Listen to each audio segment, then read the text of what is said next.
Hello friends, welcome back to the new video. स्वागत है आपका आपके अपने चैनल में। दिल्ली पुलिस कांस्टेबल 2025 का एग्ज़ाम चल रहा है और इसी बीच अगर आप जीएस में हिस्ट्री से डरते हैं तो आज हम हिस्ट्री को, वो ट्रिकी इतनी लंबी चौड़ी जो वास्ट हिस्ट्री है ना, उसके कुछ क्रिस्प चीज़ों के थ्रू हम कैसे जल्दी से कवर कर सकते हैं। और आज हम उस टॉपिक पे बात करने वाले हैं जहाँ से सबसे ज़्यादा क्वेश्चंस आते हैं।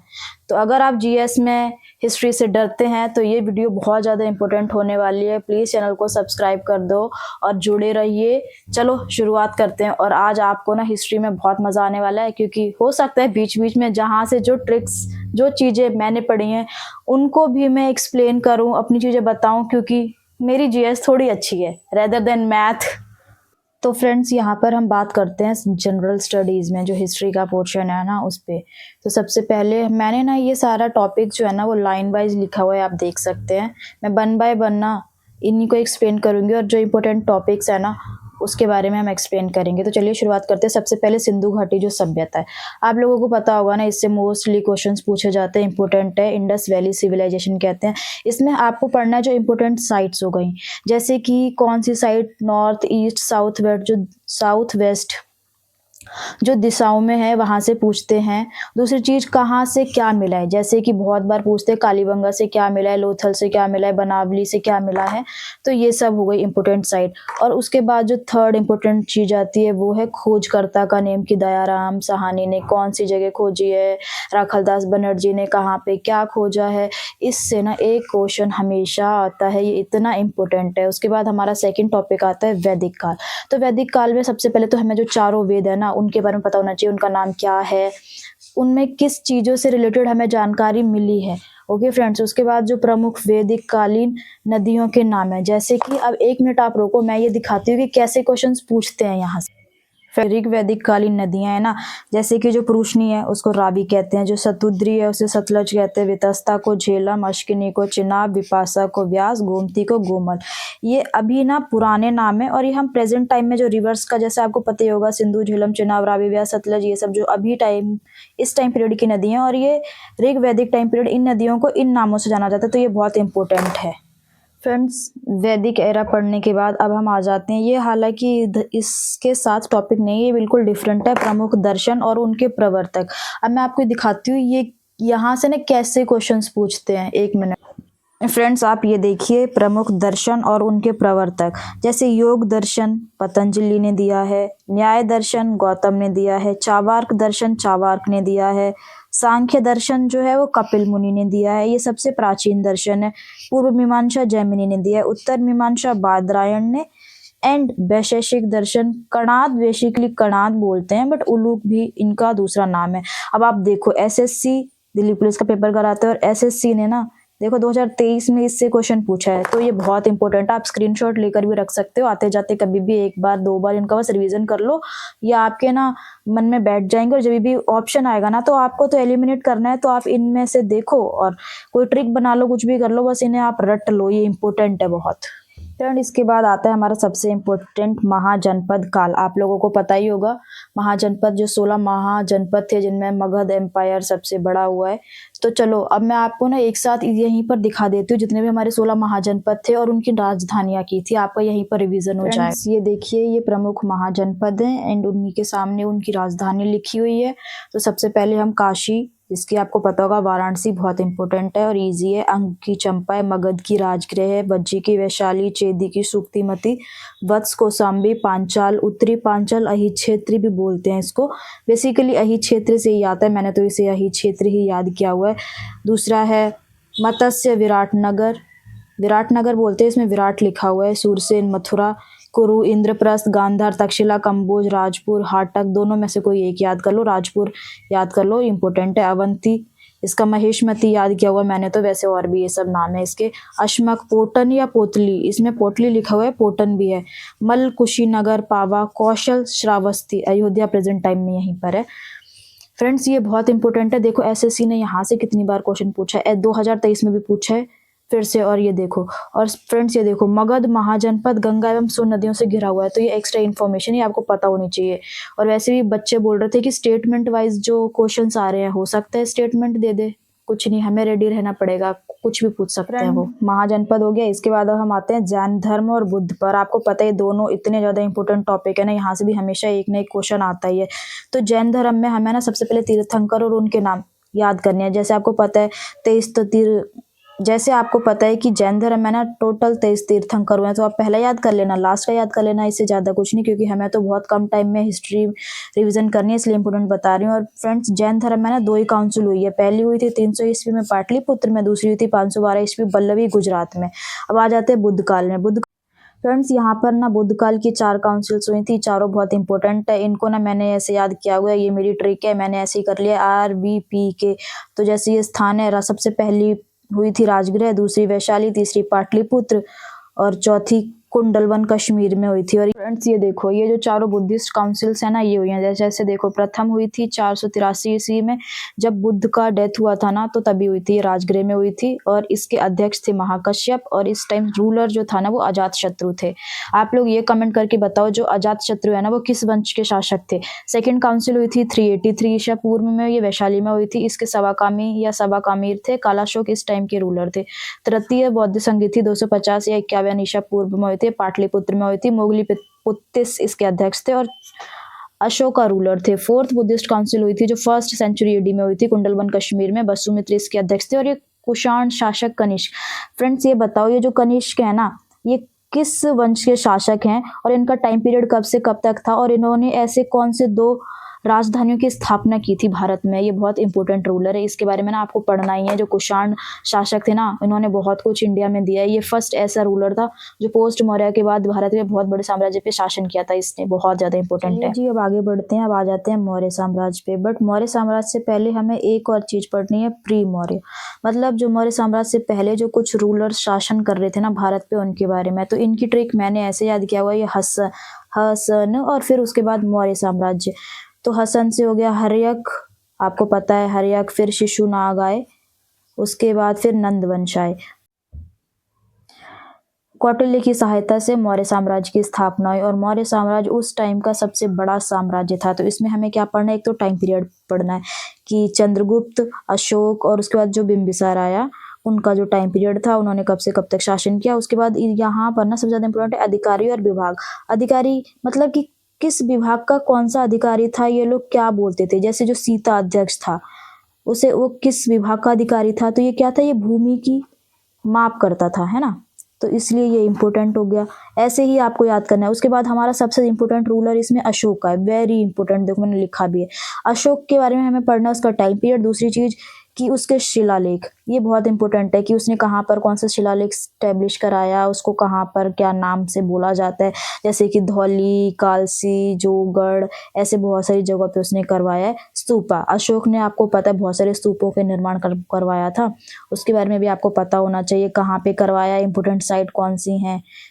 That's it. उसके बाद हम आ जाते हैं post Maurya. Post Maurya friends, मैं आपको अपना एक नोट्स शेयर करती हूँ अभी, उसमें मैं दिखाऊंगी आपको कि मैंने कैसे पोस्ट मौर्य को पढ़ा है, तो जिससे आपको भी थोड़ी सी हेल्प हो सकती है। ये मेरे पोस्ट मौर्य के नोट्स हैं, पता नहीं बहुत अजीब सा लिखा हुआ है, बहुत मैसअप है, पर आपको समझ आएगा या नहीं, चलिए देखो। तो जैसे जब मौर्य साम्राज्य खत्म हो गया था ना, उसके बाद क्या हुआ था कि भारत पर ना 2 राजवंशों ने शासन किया। जैसे कि जहाँ पर मगध था ना, वहाँ पर तो शुंग और कण्व वंश आए थे, पैरेलली नहीं आए थे, ये आए थे पहले, उसके बाद फिर ये आए थे, है ना फ्रेंड्स। उसके बाद फिर इंडो ग्रीक।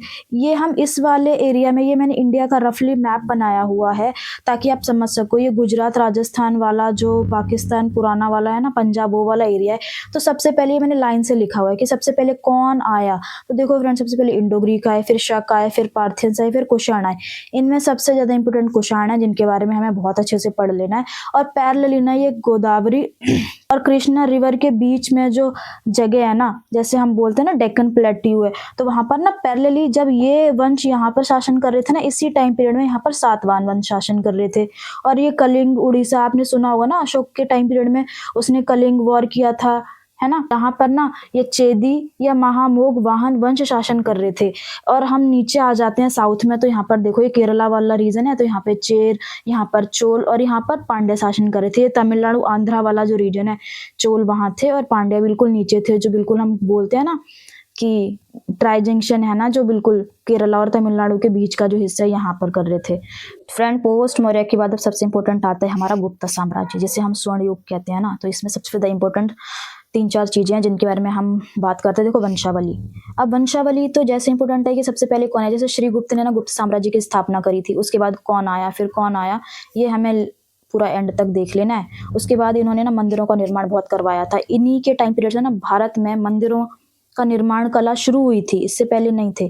किसने कौन सा मंदिर कहाँ बनवाया, जैसे मैं आपको 2-4 एग्जांपल दूं, जैसे इन्होंने भूमरा, तिगवा ऐसे मंदिर बनवाए थे, तो आप ये पढ़ लेना। फ्रेंड्स, ये मेरे ना गुप्ता काल के नोट्स हैं, आप देख सकते हो, पर ये ना बहुत ज़्यादा मैच्ड अप है, मैं शेयर भी नहीं कर सकती क्योंकि बहुत ज़्यादा मैंने बहुत बार बार बनाए हैं, लिखे हैं, पढ़े हैं, तो ये इतने ज़्यादा गंदे हो गए हैं। पर कोई बात नहीं, मुझे समझ आ जाते हैं। हो सकता है आपकी हेल्प हो तो मैं आपको थोड़ा सा समझाने की कोशिश कर देती हूँ। जैसे मैं आपको बोली थी वंशावली, तो हमें कैसे पढ़ना है, जैसे देखो, संस्थापक इसका श्रीगुप्त है ना, यहाँ पर लिखा हुआ है, अब आपको विजिबल अच्छे से हो रहा होगा। फिर उसके बाद चंद्रगुप्त आया, फिर समुद्रगुप्त आया, फिर चंद्रगुप्त सेकंड आया, फिर कुमारगुप्त, फिर स्कंदगुप्त, फिर विष्णुगुप्त। ये अंतिम रूलर था गुप्त साम्राज्य का। देखो, यहाँ पर टाइम पीरियड भी लिखा हुआ है, आप स्क्रीनशॉट लेना चाहो तो ले सकते हो, इससे आपको पता चल जाएगा जब भी आप रैंडमली रिवीजन करो। देखो, गरवारी कवि हरिशरण थे, इन्होंने प्रयागप्रस्थ लिखी है, इसे भारत का नेपोलियन भी कहते हैं समुद्रगुप्त को। उसके बाद हम आ जाते हैं चंद्रगुप्त सेकंड के बारे में। देखो, इसने चांदी और रजत के सिक्के, रजत चांदी को ही कहते हैं, इसने परम भागवत विक्रमादित्य की उपाधि धारण की थी। देखो फ्रेंड्स, सबसे ज्यादा इंपॉर्टेंट है, इसी के टाइम पीरियड में चीनी यात्री फायान आया था, जिसका टाइम पीरियड था 399 से 441 एडी। देखो, इसके दरबार में 9 रत्न रहते थे, हरिशरण, कालिदास, वरामिर, वरुचि, धन्वंतरी, शपणक, शंकु, वेताल, घटपरकर।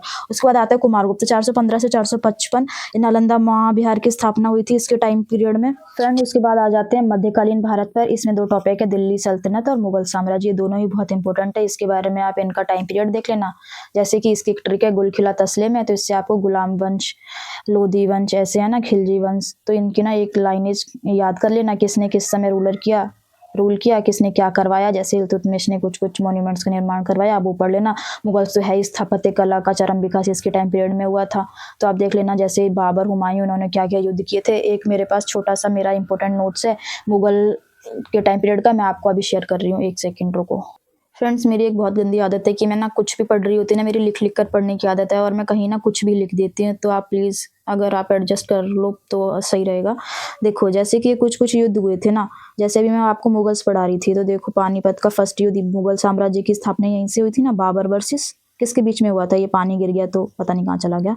देखो, खानवा 1527 में बाबर वर्सेस राणा सांगा हुआ था, राणा सांगा की इसमें हार हुई थी, बाबर की विजय हुई थी। चंदेरी का युद्ध 1528 में हुआ, बाबर वर्सेस मेदिनी रॉय इसमें हार गए थे। फिर घाघरा का युद्ध हुआ 1529 में, किसके बीच में हुआ, बाबर वर्सेस अफगान इसमें हारे, बाबर जीता। फिर चौसा का युद्ध हुआ था 1539 में, इसमें शेरशाह ने हुमायूं को हरा दिया था। तो ये पहला ऐसा था युद्ध जिसमें कि मुगल साम्राज्य का जो रूलर था ना, हुमायूं, उसकी हार हुई थी। उसके बाद 1540 में कन्नौज का युद्ध होता है, ये भी शेरशाह वर्सेस हुमायूं होता है, इसमें भी हुमायूं हार जाता है। उसके बाद क्या करते हैं, हुमायूं दिल्ली छोड़ के चला जाता है। उसके बाद होता है पानीपत का सेकंड युद्ध, अकबर वर्सेस हेमू, और ये तो उसका विजयनगर साम्राज्य का है, तो हम बाद में डिस्कस करेंगे ये। फ्रेंड, अब आता है सबसे इंपॉर्टेंट सेगमेंट क्या है, मॉडर्न हिस्ट्री। इससे बहुत ज़्यादा क्वेश्चंस आते हैं। सबसे पहले तो गवर्नर जनरल, इनका टाइम पीरियड, किस गवर्नर जनरल के टाइम पीरियड में कोई इंपॉर्टेंट चीज़ हुई हो तो आप वो पढ़ लेना है। रिपन के टाइम में बहुत ज़्यादा रिफॉर्म्स हुए थे, ये सब चीज़ें वो पढ़ लेना। INC सेशन हुए थे, जो भारतीय राष्ट्रीय कांग्रेस के बहुत सारे अधिवेशन हुए ना, पहले से 4 तो आप कंटिन्यू याद कर लेना, जो 1885 से हुए ना चारों, उनके बारे में 1886, 7, 8। ठीक है, 1 मिनट रुको, मैं आपको दिखाती हूँ ये चारों कितने इंपॉर्टेंट है और इनके अध्यक्ष भी बताती हूँ। ये देखो, पहला हुआ था 1885 में, 85, हाँ, बम्बई में हुआ था, व्योमेश चंद्र जी इसके अध्यक्ष थे, और इसमें 72 प्रतिनिधियों ने भाग लिया था। ये इंपॉर्टेंट है, कभी कभी सिर्फ यही पूछ लेते कि कांग्रेस का जो पहला अधिवेशन हुआ था उसमें कितने प्रतिनिधियों ने भाग लिया था। ये देखो, CISF का HCM पेपर हुआ 2023 में, इसमें पूछा। HCM का JEE हुआ 2024 में, इसमें पूछा। देखो, ये बहुत ज़्यादा ही इंपॉर्टेंट है, आप जरूर इसे पढ़िए फ्रेंड्स। ये देखो, सेकंड हुआ था 1886 में कलकत्ता में, दादा भाई नौरोजी, ये प्रथम पारसी अध्यक्ष थे। तीसरा हुआ था 1887, ये लाइन वाइज हुए हर साल, और साल के ना अंत में होते थे, जैसे दिसंबर में हुए, ये मैंने पढ़ा था कहीं से, इसमें नहीं लिखा हुआ है। देखो, फोर्थ हुआ इसके बदरुद्दीन तैयब जी, ये फर्स्ट मुस्लिम हेड थे। फोर्थ हुआ था 1888 में इलाहाबाद में, और इसके जो हेड थे ना वो जॉर्ज यूल थे, ये प्रथम अंग्रेजी यूरोपीय अध्यक्ष थे। उसके बाद तो आपको कुछ इंपॉर्टेंट पढ़ लेने हैं, जैसे फर्स्ट फीमेल किसमें थी, सबसे ज़्यादा मतलब किस अधिवेशन में क्या कार्य हुए हैं, वो इंपॉर्टेंट है।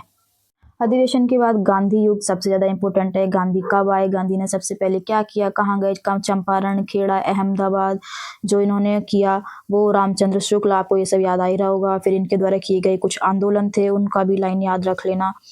लाइन मीन्स टाइम पीरियड याद रखना है। कभी कभी ना हमको सीक्वेंस से लगाने के लिए दे देते हैं, इसीलिए हमें याद रखना जरूरी है।